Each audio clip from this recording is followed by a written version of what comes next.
Let's see what we're going to get. First thing you have to eyeball up when it is a Roos, a Bassett matchup with B on the Roos, and of course MarineLorD and the Bassets is, where is that ball? Is the Piggy oinking and begging you to come stab him? And looking at the generation, there's some decent advantages. B actually got the defensive cliff pointing against MarineLorD. He could actually play on this ball, and it would be a remarkable location to try and propel forward, considering that stealth forest just north of here. Yeah, it's a very nice board spot. The other board spot on the right side is also rather intriguing because it's sort of surrounded by cliffs. And this could easily be a sneaky spot where you could just voll yourself off and later on in the game sneak out to take that second board for yourself too. Yeah, I think what you want to be careful of with the Roost in this kind of format, I think it's not to your benefit for a wall off to occur, right? Like the Basses love that because they can just spread their eco quicker. And then if the game goes too late, trade comes into the picture. And although we did have a game where Recon versus and Recon was able to beat the Bassett player to the trade, I would like to remind people that what you saw on this weekend is not the norm. It's usually the other way around.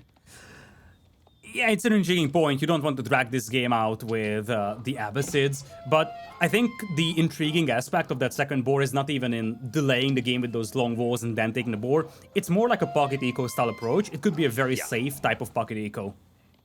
Yeah, it's kind of an interesting idea. I think the only like counterintuitive part about it is that when we see Roost players dropping a TC, they don't see it as a liability. They actually see it as a staging point, right? They turn it into a base to operate out of. I think that's what makes the Roost very different to most civs in the game right now, is a lot of civs will operate these TC drops in a way that is meant to get best eco gain, whereas Roost players typically optimize it around shortest route to their opponent's base. And usually if the boar is along the route, it just makes sense to drop the TC there for the double value. Speaking of double value, 3 wolves chasing that one scout out there, juicy bounty coming in for B, despite all the best efforts of MarineLorD also aggroing 3 wolves himself. So MarineLorD did his best when it comes to bounty denial, but he still likely won't be able to prevent his opponent reaching the 250 benchmark. He probably can deny 300 without the boar, but you get the feel that it's gonna be in the range of 300, 325 once the boar is taken by B. Yeah, and the ball play is definitely on the table, as is typical of the Roost players, getting that wheelbarrow super early because you have that influx of gold. That's the beautiful thing about this bounty system. It's the fact that it's just free gold into your economy, and it allows you to get a quicker wheelbarrow timing than any other civ in the game. Yeah, that's a very fast wheelbarrow timing, and that's why that bounty is so crucial. That's part of the reason why, if you are very successful denying the bounty from the Roost player, you can throw off the early game builds a lot, because you could possibly even deny the wheelbarrow in a best case scenario. We have seen instances of that, although the Roost players have become much better when it comes to early game scouting recently, so it is less and less common to see something like that happening. And some builds we have to consider, like I mentioned, the TC is actually something that Roost can do.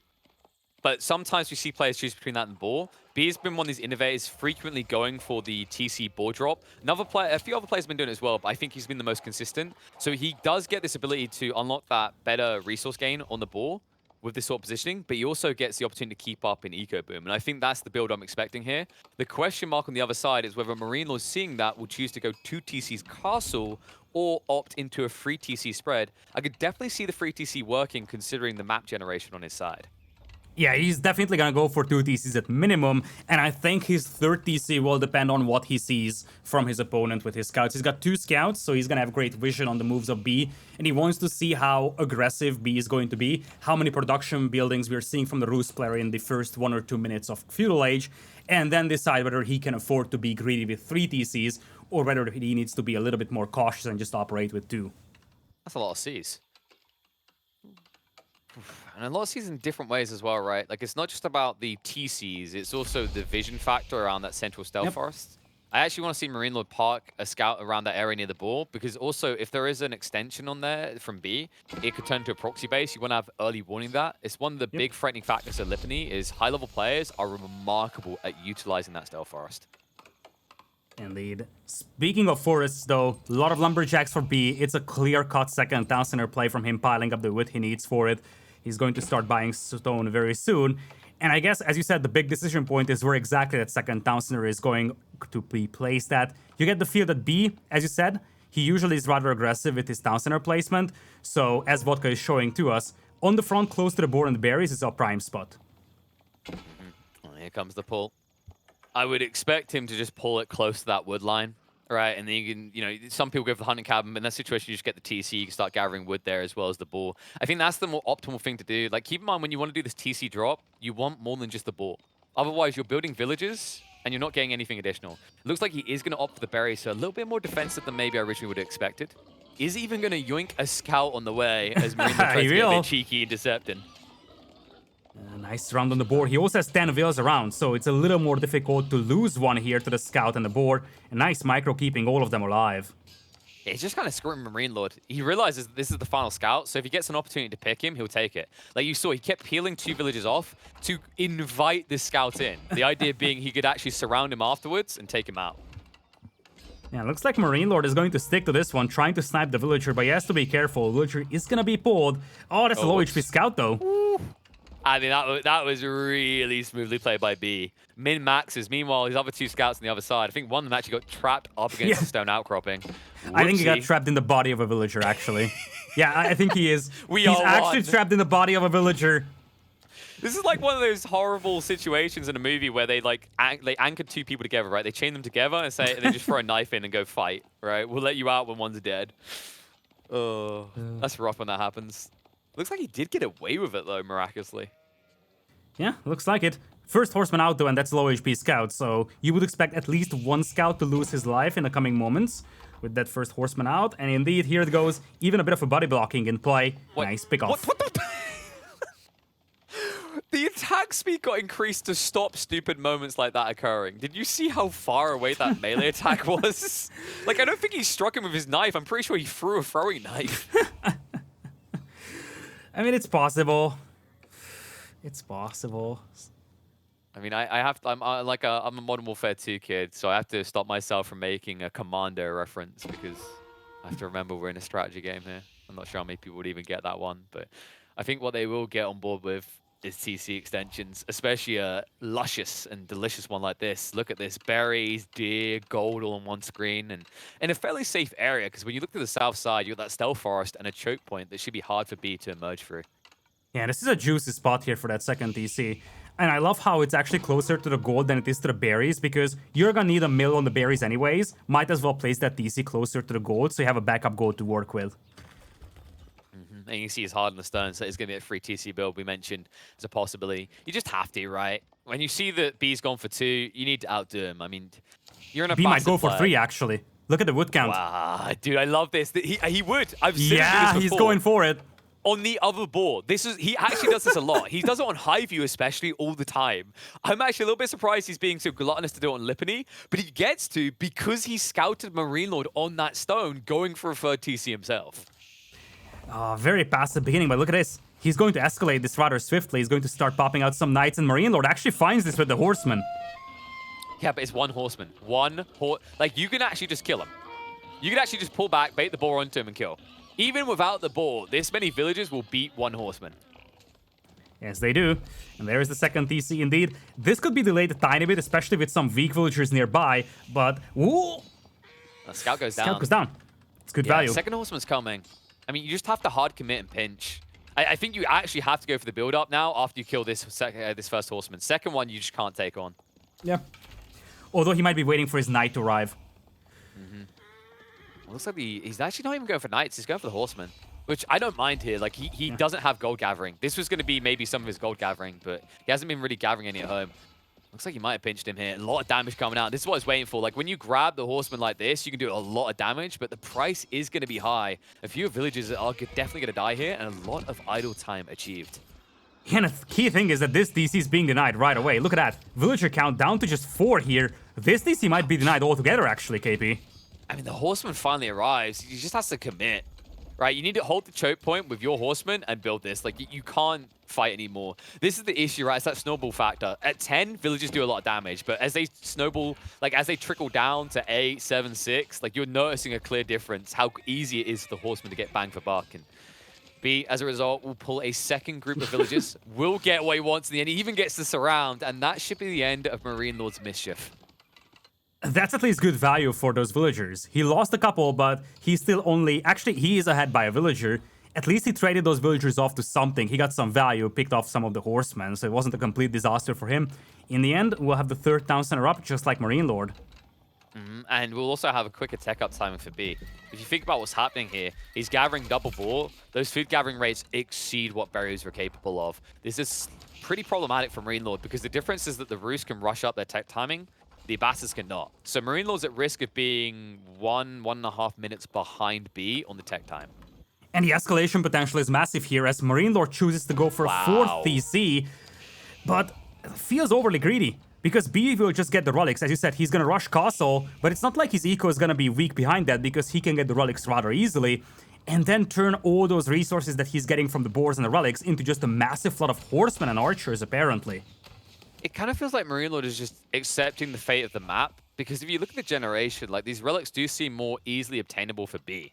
Right? Like, he's got 2 clearly close on his side on the high ground with the cliffs facing against MarineLorD. And then the ones in the north are fairly far out from the starting base. So maybe in that regard, like, that wasn't his priority to block out the relics. It's kind of surprising to me that of the 2 choices MarineLorD went with, instead of going for the all-in aggression and Feudal, trying to block out B from his own greed, he instead says, castle's going to happen, that's an inevitability. Instead, I'm just going to look for a much later timing. Yeah, but you're saying it's a later timing, but it is going to be B who possibly delays his castle age here. He probably also feels like MarineLorD was thinking about castle age, and it's a bit of a mind game here between them. And B is just going to escalate here. He has no desire to go to castle. He just wants to amp up the pressure, and he could strike where it hurts. Look at MarineLorD's eco. He's severely lacking gold for castle. I actually love this out of B. So many players would have just taken the opportunity to take castle there, and I do believe MarineLorD expected that. Keep in mind, he only just rebuilt 1 scout. He was playing blind AoE, so he wasn't quite sure until this point what B was doing. And now it forces MarineLorD to double down. He's got all this food. As you mentioned, no gold being gathered. Even if he could begin the tech up right now, it wouldn't be worth it because you'd be sacrificing needed production to defend against what's coming. Exactly, you can't rush Castle Age with the Abbasids here, so you're just gonna have to stay in Feudal Age, but this is something that B is more than happy with, because as long as it's both Feudal Age, he can still leverage the Golden Gate to possibly just churn out a slightly faster castle than his opponent. And MarineLorD, he can't afford to blink, he can't afford to just go to castle, because he's risking being overrun in Feudal if he does so. Especially when you look at the military difference, 3 times the amount of pop cap into military for B, and escalation continues on both sides. But keep in mind that MarineLorD is going for 1 unit type. It is only horsemen, and spearmen are now entering the mix for B. Plus knights, look at that, 7 knights already out there against 10 horsemen. B's army is just much more convincing, and you see, MarineLorD is caught in between 2 things here. He's floating a lot of food, flirting with the idea of Castle Age, but at the meantime, he also needs to keep making army here. He needs to make something out of that food, otherwise it's gonna be completely wasted. It's just kind of floating this for nothing. It feels like he's floating with that idea of just having enough to defend and go for his castle, but it's 2 minutes. Think of the damage that a Roost player can do with this escalation in 2 minutes. 2 TCs and half your base can be gone. That's how vicious it gets, especially when you start playing knights and spears that add so much torch damage into the assault. And especially when your base is spread out like this, look at the expansion that MarineLorD has. Essentially, all of his expansion TCs are prime targets for a ram push. Yet to see some rams appear on the field. For now, B is just trying to play with full army. I'm glad you mentioned that. That explains MarineLorD's composition of just mainly horsemen. It looks pretty terrible when you see all this layering B has, but what choice do you have? You're playing defensive and you have to react to a spread base. MarineLorD had to go for this many horsemen first, and now the Raiden is starting to strike at the eco, as well as the escalation into archers getting picked off as soon as they spawn. MarineLorD needs to start holding soon. You cannot keep retreating like this. Yeah, he's going to start mixing the archers, but you get the feel it's coming too late. Only 7 of them on the field. Oh my lord. He's lucky he didn't actually get massacred there. The Knights could have committed for the trade, but it looks like B has bigger goals in mind. Sure, he could have chipped some eco, but he wants to stay here long term. Knights now once again going to get in there, and MarineLorD is still gathering wood. He needs every bit of wood he can get because he needs spearmen and archers, and he has lackluster amounts of wood in reserve. And look at that, the Knights, the valuable part of B's army. It can always disengage here, getting a lot of villager kills. Villagers getting caught in a crossfire. Look at the villager count drop. It's a bloodbath right now. They are shrinking up, shriveling down very fast here. Knights standing their ground in the meantime. Spearmen just not coming out quick enough. As soon as MarineLorD builds them, they get sniped due to the archer ball on the backside. Sure, you're going to lose the archers long term, but what about the gains from these Knights? And look at the villager count, KP. Down to 64 it is. The army is being sacrificed to slay the eco, and it's doing terrific damage here to MarineLorD. His eco is a train wreck right now. no hope to go to castle, and keep in mind, B's eco now massively ahead compared to his opponents. He can just amp up the pressure or choose to go to castle himself.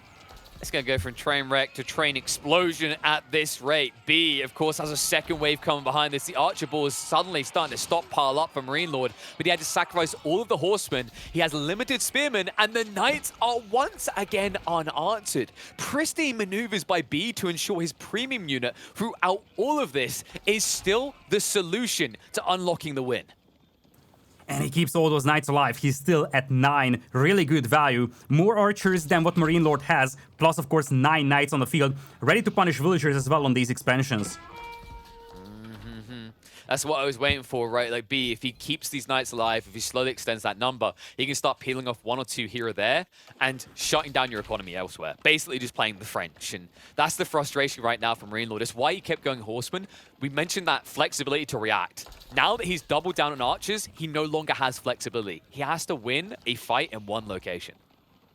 But how is he gonna do that, KP? He can't even move out of his base right now, and B is just building up more and more forces off the back of those 2 boars. Those are being slowly depleted, but he still has massive map control advantage over MarineLorD, and slowly but surely MarineLorD is running out of resources inside his base. That feeling when you lost, what, 20 villages and now you get textiles? Better late than never. Yeah, I mean, I've seen players who know they're going to lose another 20 who still won't go textiles. Credit to MarineLorD for at least going back for it now, but he will wish he had it sooner. He'll wish he had it right now. It's finally going to come through as another raid comes in, shutting down a lot of his eco. Dive in once again out of B. Remember, the Rus have better wood gathering rates due to the 20% additional drop-off. They can afford an archer exchange like this. MarineLorD cannot, especially when he's in the middle of a farm transition, which is exactly why B commits to the dive. Yeah, he sees the farms out there. He also sees the desperation for MarineLorD for the wood here, sees the lumberjacks fleeing back to the back of MarineLorD's base, and as I said, commits under the town center once again, taking some favorable trades and just stunning MarineLorD's eco in great effect. And think about the losses there. Like, he lost 1 knight and 4, 5 archers, it felt like. Like, every time I look out at that count, it's still 30 plus and 10 plus in the archers and knights respectively. And that's the problem from MarineLorD. Like, you know, you can't just match these numbers. You have to exceed them because of the knights. They're the premium donners in this. They do everything that you need and more of them. Now they're going to do a lot of damage. I'm worried right now. Ooh. I'm really worried because B knows exactly where to look for the targets. Peels a few north. He spots the villagers pinned in the corner. Even if he gets the defensive troops in position, he lacks the spearmen to stop the knights from doing damage. And this is all just a diversion because he's also gonna push him with the battering rams. And you see, he's forcing the engagements from MarineLorD, engagements that MarineLorD simply can't afford to take. Yeah, you can just hear the chant right now. Ram, ram, ram, ram, ram, ram, ram, ram. And as soon as he sees it, ram, ram, ram, ram, ram, ram. And MarineLorD just can't do anything against it because look at his composition. It's 80% ranged. You don't do any damage to rams. Oh, the knights getting trapped. You took my mother, my brother, my sister as well. Now die. Oh, wait, that's right. They have a bunch of armor and horseback. Yeah, they're not going to die. They're just going to walk away. Oh, look at that. He's actually hiding the archers in the stealth forest, right? Dude, that's so spooky. Like, oh, rams, I'll just burn them down. Instantly, nope. All of a sudden, 1,000,001 archers just come out to play. 50 archers now. Knights keep back the horsemen from the backstab attack, overwhelm them as well. Villagers now ready to party. B looking to get frisky with some wooden fortresses. And the archers trading out against their counterparts, but the rams feeling unanswered. Villagers have to commit to the torch down, but at what cost? So many here and limited space. In fact, 10 villagers are already garrisoned inside. That's 20 villagers running around like headless chickens. Indeed, so much idle time over here, and still 1 battering ram remains as a tower gets dropped on the front line as well. Nice trying to set the TC on fire here. And the archers, they're just undefended. Look at that, not a single spearman defending them. And B says, I don't mind if I do. I think I will. In he goes with the knights. Archers also given pursuit. Problematic as MarineLorD has to actually target what he wants to snipe down. He just does not have enough damage to insta-snipe these knights, which means the escalation continues. B now up to 15 knights total in the field.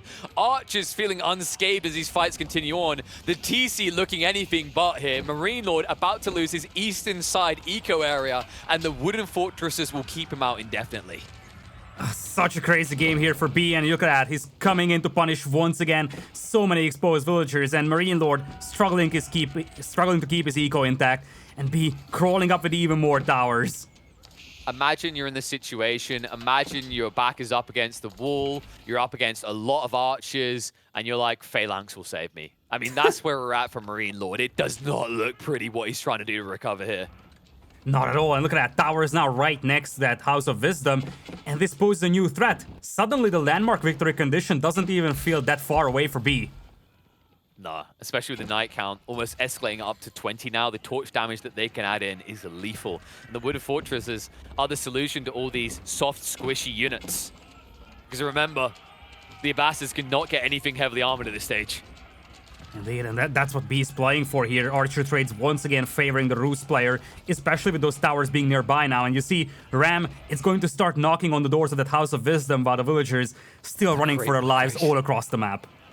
Yeah, honestly, they have not skipped leg day, right? They could run a marathon with how far they've gone. The Knights are going to keep pursuing, though. That's going to draw the army away, and that's going to buy time for B to build up additional Rams. Keep in mind, even if he loses these Archers, these Knights, he's going to have double that number coming in terms of fresh units because of how high his production rates are. In fact, I would love to see just how many military buildings B has. It has to be 12 at this point.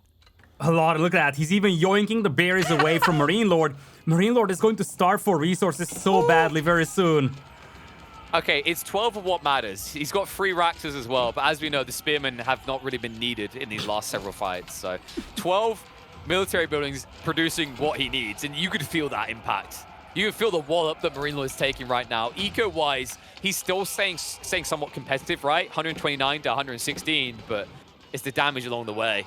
It's just getting bigger and bigger and uglier and uglier. And these 2 Rams, although they will not be quick to kill this House of Wisdom, they will eventually do it.